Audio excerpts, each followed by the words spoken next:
Hi everybody, it's me, Marianne, filling in for Martin again. It's been a while since I've done one. I have been kind of too busy to focus on anything but work at the moment. I've got a lot of stuff that I'm focusing on, primarily going back to school, helping Martin with the production schedule, making sure everything's released on time, and voiceover and everything else. So I've just been not in a headspace where I could really share emotionally at all. But I figured now that we're nearing the end of the semester and everything would be a good time to try and talk a bit more. So without further ado, here's what makes me happy. With my schedule and everything, it's been really hard trying to focus on or think about things that make me happy. But I think I'm gonna talk about my cat. And I know Martin's already talked about our cats in a previous We're Still Here, but I want to talk about Meatball. I don't think he talked very much about Meatball, and Meatball is kind of my cat, so I want to share my Meatball story. Meatball he's our little ginger cat, tabby cat, and he is very scrappy. He's 3.5, yeah, 3.5-ish, and I got him like right before Martin and I ended up getting married, actually. In 2012, I was living with my parents. I had moved back in with them to I was in a weird spot all around, but mostly I was living with them to try and save money for the wedding and then refocus and repurpose after that happened. So I was living with them and I was like, I really want a kitten, and I know you guys are in a position where you see kittens all the time because I was going back and forth from where they live to LA a lot, and they were like, all right, well, we'll see. And Martin and I had gone to a convention in Australia for 5 weeks, and then we came back, and shortly after I got a call from my mom when I was at my friend Laura's house, and she was like, you should come home. And I was like, why? And turned out there was a cat there waiting, sort of. She was like, there's a cat. And I drove home as fast as I could. And I opened the door and my mom was like, well, we have good news and bad news. Good news is we have a kitten. And the bad news is we don't know where it is.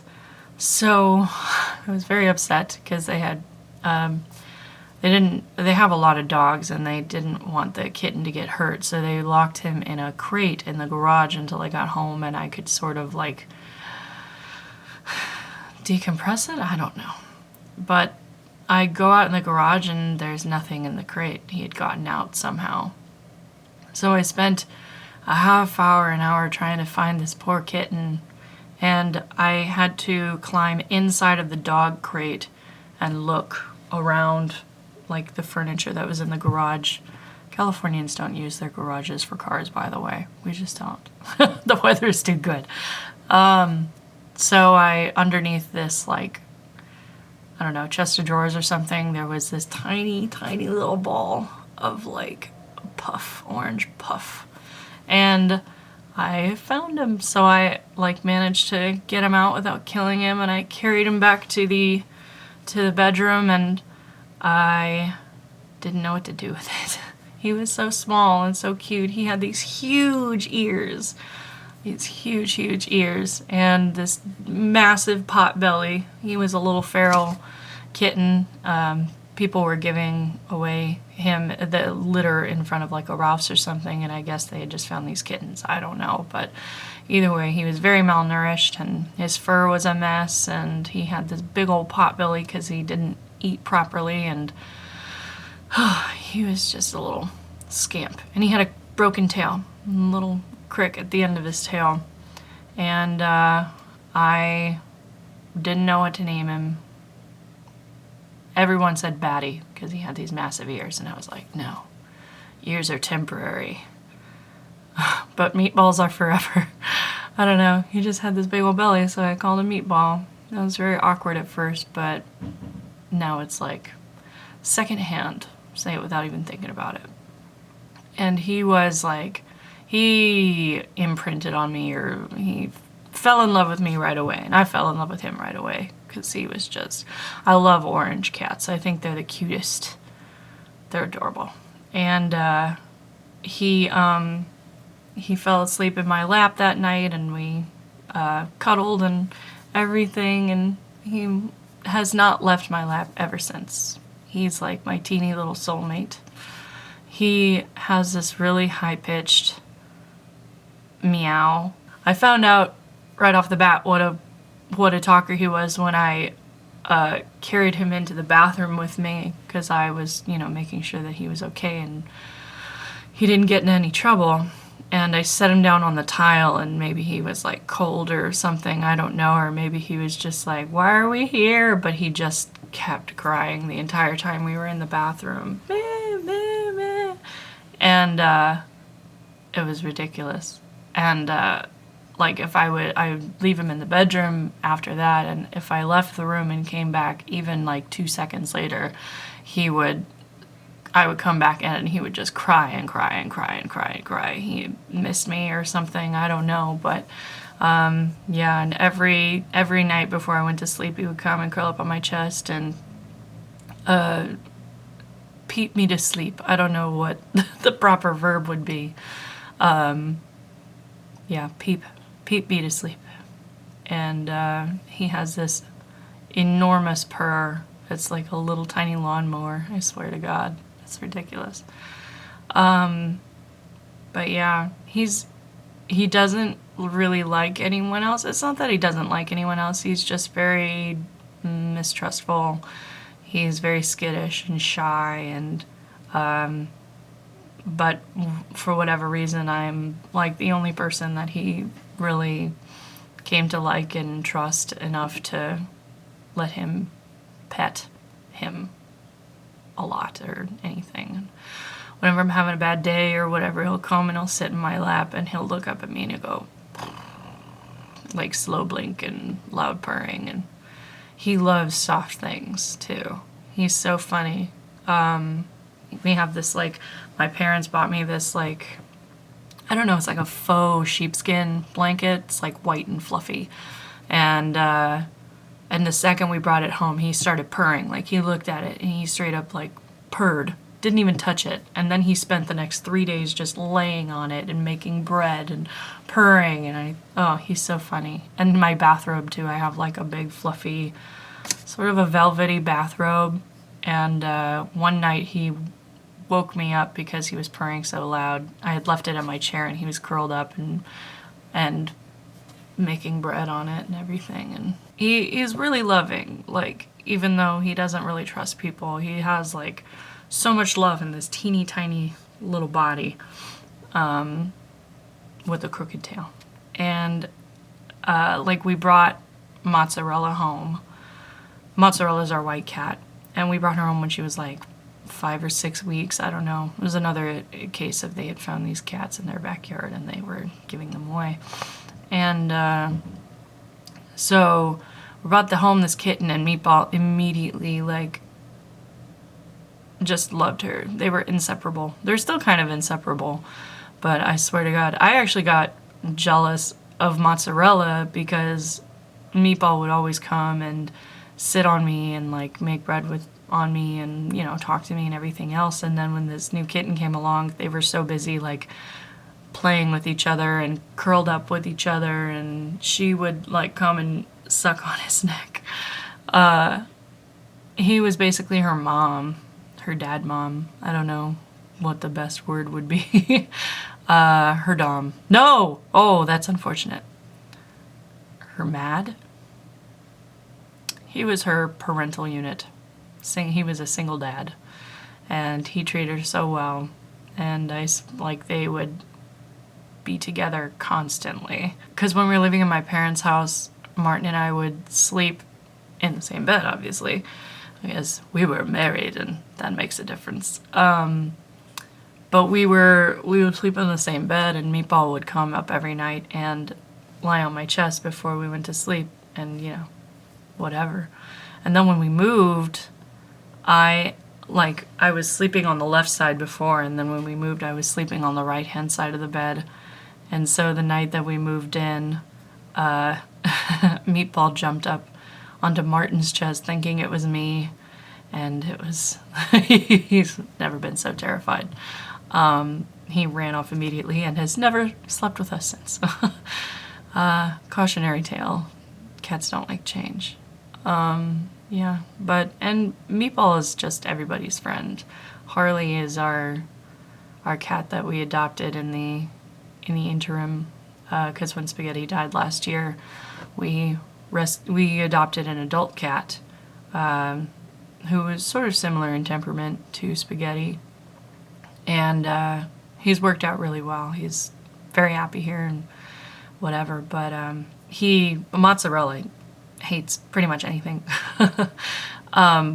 So she was a huge bitch to Harley when he first came, but Meatball, him and Meatball, within a week or two, they were curled up together and grooming each other and everything else. So Meatball is just, he's a teeny tiny little angel. He loves everybody. He doesn't want to wish anybody any harm. He's just like a tiny little cloud of peacefulness. Paranoid peacefulness. But he makes me happy. Whenever I see him and I talk to him, he just starts purring. It's so cute. If I even just look at him and I'll go, Meatball, he'll be like, and when cats slow blink at you, it means they like you. It's a sign of I don't know if it's it's not a sign of trust necessarily, but it's an acknowledgement, a peaceful acknowledgement. Yes, I'm comfortable with you. Good job. A lot of people, I do occasionally read the comments, and a lot of people have been saying that I should do one on my perspective of what happened and what's been happening with Martin and everything since the depression began. I don't know. I mean, Martin's always kind of been depressed, but obviously he had a really low point about a year ago. I'd say was the worst of it. Martin's a lot better now.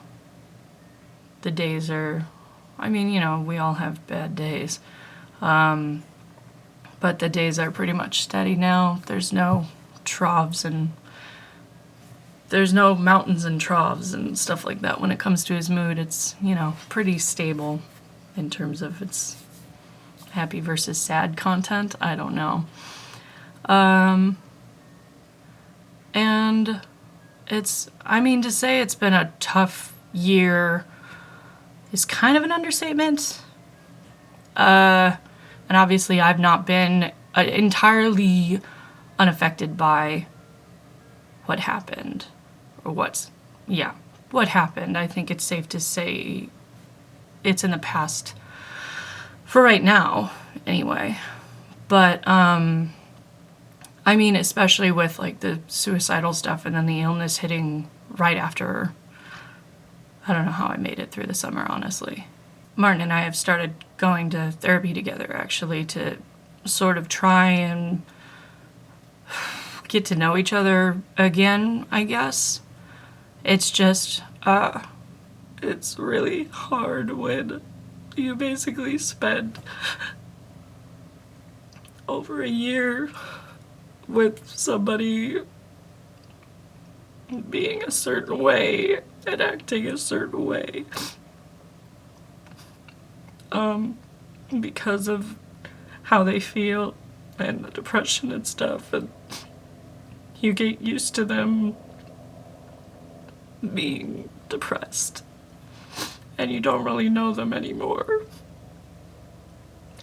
And it was really weird when Martin started acting more normal and I would I would think he was drunk, because the only times he would sort of act normal or happy is when he would have a few drinks. And, you know, I mean, he's not an alcoholic or anything, but every once in a while he would have a few drinks and he would act sort of, you know, happy or whatever. But it was hard adjusting, and it made me really upset to realize that I didn't know him anymore, and I didn't like that. And I basically felt like for a long time I was with someone that I didn't know. When he got sick, it was like he was obviously upset, but for whatever reason, I think him getting that physically ill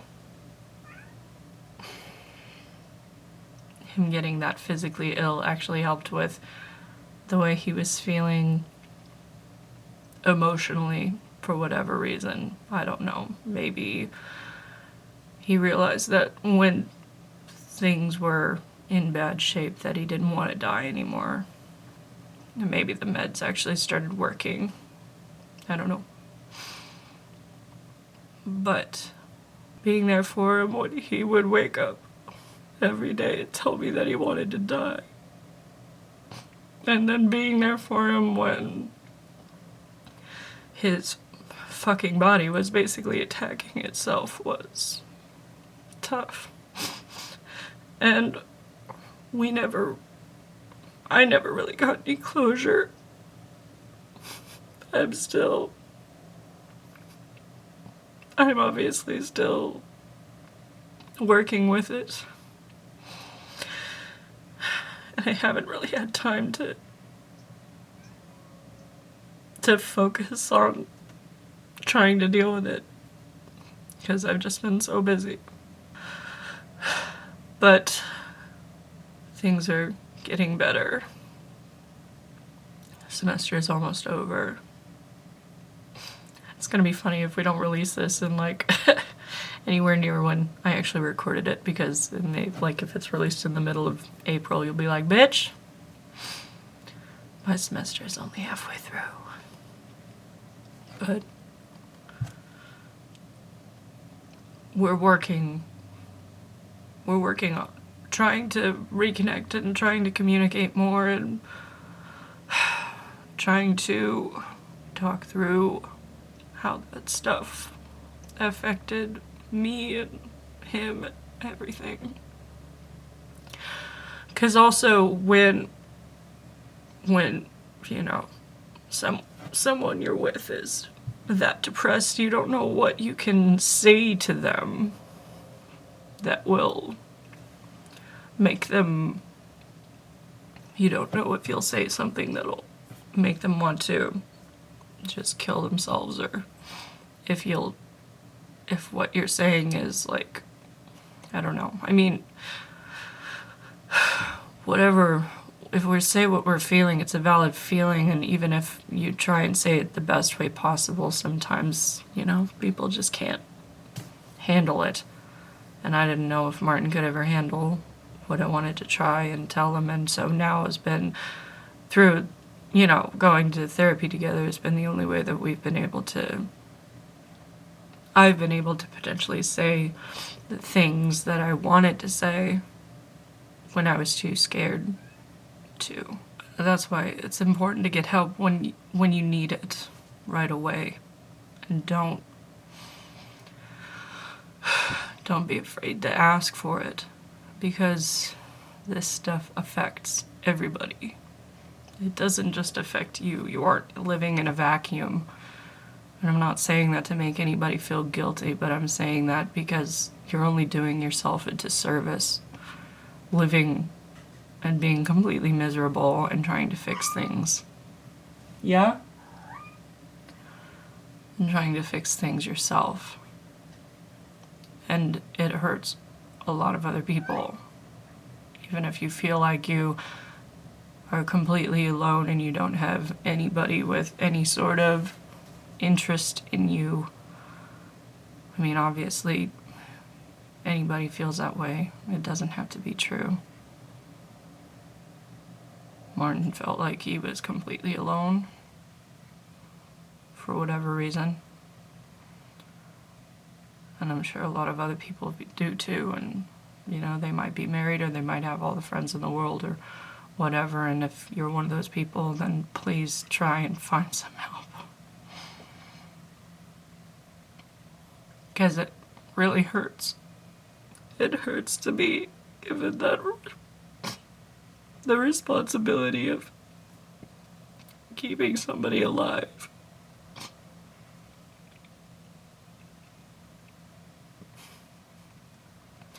And you feel like you're not enough, and really, you're not. If they're not getting help, if they need medication, if they aren't getting medication, if they aren't talking to somebody who knows what to say, because Lord knows I don't. Life is full of really shitty circumstances that feel like they're just immovable, inflexible. I mean, I'm trying not to sound like a cliche, but I mean, in some ways life is exactly what you want it to be. And sure, there are certain things that no matter what you do, like, I'm not going to be as rich as Donald Trump or anything like that. I don't think I'd want his money anyway because he's fucking crazy. But you can try and be happy. And it's not easy. It's not a matter of going outside and running every day or smiling more or pretending that certain things don't bother you, but it is a lot of work. Especially if you're not wired for it. But it is doable. And there are people out there who are specifically trained to help you try and be happy. And to help you try and feel like a normal person. And to help you try and find a reason to keep waking up every day and try something different.